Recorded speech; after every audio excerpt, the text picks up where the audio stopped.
आम पब्लिक के बीच में अगर जाते हैं, गरीबों के बीच में, तो कहते हैं कि ये तो वक्फ बोर्ड है, जो इसमें सरकार क्यों दखल दे रही है। और आम मुसलमानों से अगर बात करेंगे, वो कहेंगे भैया हमारा और अल्लाह के बीच का मामला है, इसमें सरकार क्यों दखल दे रही है। जब आप सरकार से हर साल 50 सैकड़ों 200 150 करोड़ रुपए का बजट लेते हो, 100 करोड़ का बजट लेके खाते हो, तो फिर तो सरकार तो हिसाब मांगेगी आपसे, सरकार तो दखल देगी।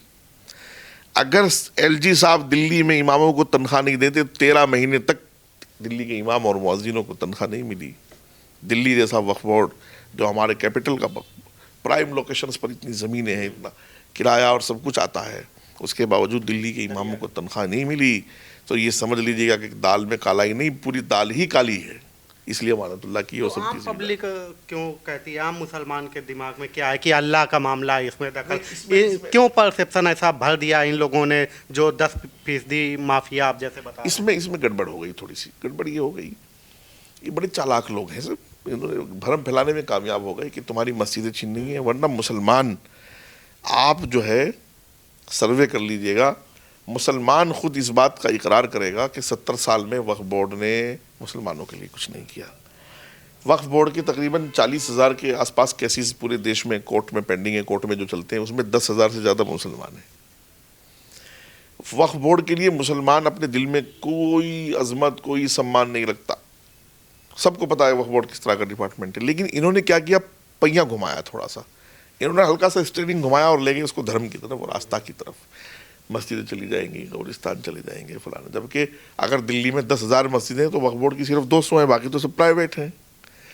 तो ये सब भ्रम फैलाने वाली बातें हैं, और ये भ्रम फैलाने में कामयाब रहे तो लोग आगे, वरना मुसलमान खुद अपनी, आप ही के चलिए कमेंट सेक्शन में आकर के लोग बता दें, कसम खा के बताएं, मुसलमान अपनी ईमानदारी से कमेंट्स करें कि वक्फ बोर्ड से 70 साल में उसको ये फ़ायदा हुआ है। कोई फायदा नहीं।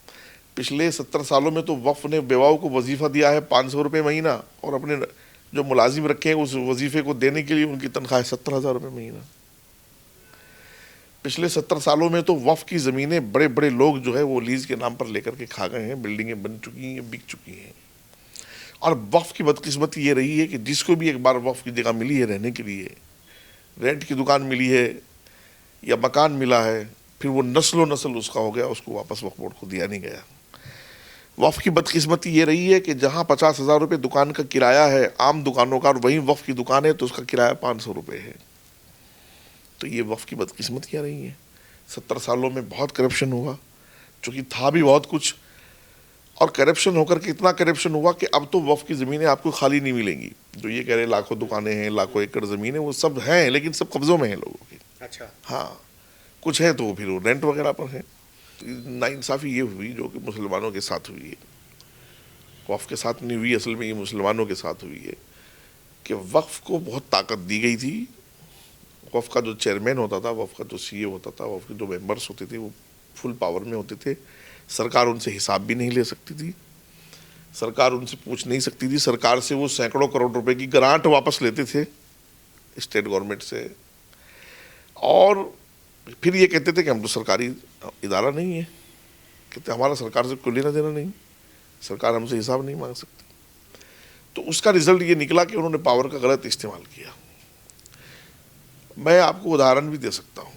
हाँ, कोई उदाहरण से बताएंगे तो जनता को बड़ा अच्छे से समझ में आएगा कि कहाँ पे कुछ ऐसा जिससे गरीबों का बेनिफिट हो सकता था और उससे वक्त के धन्ना सेठों ने कब्जा किया। चोर वो नहीं है जिसको मौका नहीं मिला, बाकी जिसको मौका मिला है उसने चोरियां की हैं। फिर आखिर इस वक्फ बोर्ड की कुर्सी में क्या है जो यूपी उत्तर प्रदेश के चेयरमैन उसको छोड़ना ही नहीं चाहते, पिछले 20-22 सालों से चेयरमैन है। समाजवादी आएगी तो चेयरमैन है, बसपा आएगी तो चेयरमैन है, बीजेपी आएगी तो चेयरमैन है। इस वक्फ की गद्दी में ऐसा क्या है कि जो हरियाणा वक्फ बोर्ड में, अगरचे वो बीजेपी के चेयरमैन, उनके फादर साहब 13 साल चेयरमैन रहे, और चौधरी के एडमिनिस्ट्रेटर रहते हुए बीजेपी सरकार में जामा मस्जिद में, गुड़गांव जाइए, एक बड़ी मस्जिद है, मैं आपको एड्रेस दे दूंगा। बाथरूम, वो सराय है, वहाँ सराय में बाथरूम था, उसको तोड़ करके बाकायदा दुकान बना करके किराया दिया गया है। ये वक्फ बोर्ड की स्थिति रही है। मैं, आप नूह चलिए, पुराना चलिए, मेवात चलिए मेरे साथ, मैं आपको दिखाऊंगा कि जो आज से कुछ सालों पहले, 20-30-50 साल पहले भी जो जिसको अलॉट हो गया था वो बाद में एमएलए भी बने, मंत्री भी बने, चेयरमैन भी बने, लेकिन वक्फ बोर्ड का घर नहीं छोड़ा। ये क्या है वक्फ बोर्ड के साथ? क्या वक्फ बोर्ड इन एमएलओ का, इन मंत्रियों का, इन चौधरियों का हक है? यार जब दान की गई थी प्रॉपर्टी, वो इस्लाम के तरीके पर चैरिटी करना, मतलब किसी विधवा, किसी गरीब, किसी बेसहारा बच्चा जो इसकी एजुकेशन नहीं कोई करा सकता, उसकी तालीम के लिए वो प्रॉपर्टी है। उस बेसहारा माँ के लिए वो प्रॉपर्टी है जिसके खाने का इंतज़ाम और दवाई का इंतज़ाम कोई नहीं कर सकता। उस बेसहारा बूढ़े के लिए वो प्रॉपर्टी है जिसका कोई सहारा नहीं है। इन एमएलओ और इन बीजेपी को भी बहुत कुछ सही करना होगा। ऐसा नहीं है, माननीय प्रधानमंत्री जी का मैं शुक्रगुजार इसलिए भी हूँ कि उन्होंने सोचा है जो 70 सालों में किसी ने नहीं सोचा। अब मेरे ख्याल अब वो इस पर भी सोचेंगे कि जो ये इतने लोग कुर्सी से चिपक कर बैठे हुए हैं, 70 साल देश में वक्फ बोर्ड को बने हुए हो गए। 70 साल में 22-23 साल तो हरियाणा में चौधरी के खानदान के पास चैन में नहीं रही, कभी चाचा के पास, कभी खुद के पास, कभी उनके वालिद के पास। तो समझ लीजिए कि 70 में से 22-25 साल तो वही खा गए। मतलब आप ये कह रहे हैं कि वक्फ बोर्ड में ऐसे लोग बैठे रहे जिन्होंने बाथरूम से भी पैसा कमाने का अड्डा बना लिया। बिल्कुल, मैं कह रहा हूँ। और ऐसे ऐसे किस्से वक्फ बोर्ड के हैं कि अगर आप उस पर 2-4 घंटे का शो करना चाहें तो कर सकते हैं। बीजेपी को भी अभी बहुत कुछ सही करने की जरूरत है। बीजेपी इस बात पर मंथन करे कि उनकी सरकारों में भी कुर्सियों से चिपक कर लोग क्यों बैठे हुए हैं बोर्ड में, और फिर वो चाहे उनको धर्म ही परिवर्तन करना पड़े लेकिन कुर्सी नहीं छोड़ेंगे। तो इसलिए मैं कहता हूँ बहुत कुछ हुआ है। वक्फ बोर्ड के साथ जो हुआ है वो इंतहाई काला कारनामा है 70 सालों में। मुझे इन मुस्लिम संगठनों से, इसलिए मुझे इनसे दुश्मनी है, मैं कहता हूँ दुश्मनी का लफ्ज़ इस्तेमाल कर रहा हूँ मैं, कि 70 सालों में ये जगह नहीं थे।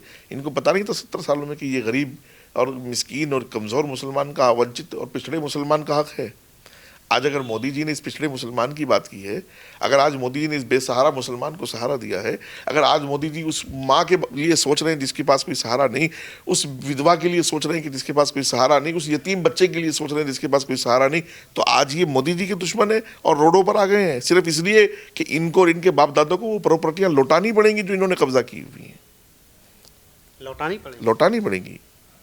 और मैं तो कहूँगा सरकार से मेरा आग्रह है कि सीबीआई की एक टीम की गठित हो। यूपी, हरियाणा, राजस्थान, दिल्ली, खास तौर से दिल्ली, कई स्टेट्स हैं, कई चीज़ें हमारे पास मौजूद हैं जो हम बताना चाहते हैं। कोई हमसे पूछे कि वक्फ बोर्डों के साथ क्या हुआ है। वक्फ बोर्ड के साथ जो मुसलमान ने किया है उसका 100 के 100% जिम्मेदार खुद मुसलमान है, सरकारें भी तो हैं ही है साथ साथ। 70 सालों में चेयरमैन से लेके मेंबर तक, मुतवल्ली से लेके मेंबर तक सब मुसलमान थे। 70 सालों में वक्फ बोर्ड ने कौम को क्या फायदा पहुंचाया ये किसी ने सवाल नहीं किया। लेकिन आज हमसे सवाल पूछा जा रहा है कि हम बिल की हिमायत क्यों कर रहे हैं और इस बिल से क्या फायदा होगा। भाई लागू होने दो यार, बिल तुमने देखा नहीं, पढ़ा नहीं, कोई पार्लियामेंट में फाड़ रहा है, ये कोई शो, मतलब ये कॉमेडी के शो चल रहे हैं कोई। यार हमारी लाखों एकड़ ज़मीन, हमारी लाखों दुकानें, हमारी लाखों एग्रीकल्चर की ज़मीनों की, उनके तहफ़्फ़ुज़ की, उनकी सुरक्षा की बात हो रही है। जब मेरी माँ बहनों के अधिकारियों की बात हो रही थी ट्रिपल तलाक पर, ये लोग तो जब भी बिल फाड़ रहे थे, ये लोग तो जब भी छातियाँ पीट रहे थे, मातम कर रहे थे। जब ये देश में लागू हो रहा था, देश की सुरक्षा के लिए, देश के नागरिक की सुरक्षा के लिए, और तब भी ये छाती पीट रहे थे कि तुम्हें डिटेंशन सेंटरों में भेजा जाएगा, तुम्हें घरों से निकाला जाएगा और तुम्हें बर्बाद किया जाएगा। ये सब वही पूरी टीम मिलेगी आपको। क्योंकि सीए के बाद बहुत सारे लोग जेल में हैं, इसलिए लोग अभी सड़कों पर नहीं आए हैं। वो जेल सबको याद है, क्योंकि वहाँ अंदर का वातावरण अलग है, कुछ बाहर का वातावरण कुछ अलग है। कल कुछ लोग कह रहे थे शाहीन बाग बनाएंगे टीवी पर। कि आप कह रहे हैं मौलाना के ऊपर हमें बड़ी गुस्सा आती है, आप कह रहे हैं उन्होंने कुछ किया नहीं। वो कह तो रहे हैं कि सब पूरी रणनीति तैयार कर रहे हैं, पूरे देश में शाहीन बाग वाला माहौल बनाएंगे। एक जगह शाहीन बाग कराएं, अब की बार तो लीडरशिप ही जेल जाएगी ज़्यादातर। पिछली बार तो इन्होंने क्या किया था, ये शाहीन बाग को अपने दफ्तरों में बैठ करके राशन भेज रहे थे और वहाँ लोग राशन पी रहे थे, मज़ा कर रहे थे। इस बार ये चलेगा नहीं सिस्टम। फिर भी दिल्ली स्पेशल सेल को मैं थैंक्स बोलूँगा, धन्यवाद है। कि उसने बहुत बड़ी कार्रवाई की और देश को बचाने के पूरा किरदार अदा किया, इस तरह के लोगों से देश को बचाया और सबक सिखाया कि देश में आइंदा शाहीन बाग नहीं होगा।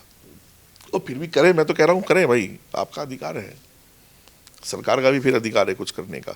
फिर वो एजेंसियां भी कुछ करना चाहेंगी जिनकी जिम्मे लॉ एंड ऑर्डर लागू करने की जिम्मेदारी है, वो भी कुछ करेंगी, फिर आप भी करें, कोई बात नहीं, स्वतंत्र है, आप आज़ाद हैं, करना चाहिए आपको।